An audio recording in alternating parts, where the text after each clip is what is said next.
এখানে আগের দিন ভেজানো ছোলার ডাল আর মসুরির ডাল ভিজিয়ে রেখে পেস্ট করে নিয়েছি। এখানে গন্ধপাচালি পাতা পেস্ট করে নিয়েছি। দুটি পেস্ট একবারে মিশ্রণ করে তার মধ্যে হলুদ, লবণ, চিনি আর লঙ্কা দিয়ে দিয়েছি। তেলটি গরম করে এক এক করে পেস্টগুলো দিয়ে দিচ্ছি। একটা একটা করে ভেজে নেব। গন্ধপাচালি পাতার বড়া খেতে খুবই সুস্বাদু।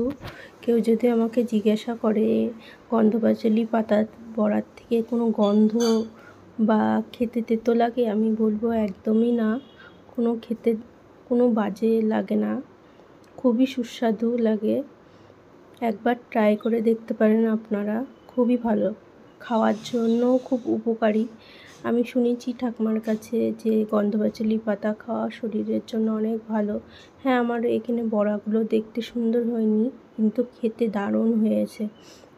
আপনারাও ট্রাই করতে পারেন একবার করে, খেয়ে বড়াটা দেখতে খারাপ হলেও খাওয়ার জন্য ভীষণ উপকারী। আপনারাও ট্রাই করুন, খেয়ে দেখুন, আর আমাকে কমেন্ট বক্সে কমেন্ট করে বলবেন যে কেমন খেতে লেগেছে। নিশ্চয়ই ভালো লাগবে আশা করি। প্লিজ সাপোর্ট করুন আর চ্যানেলটি সাবস্ক্রাইব করে দিন।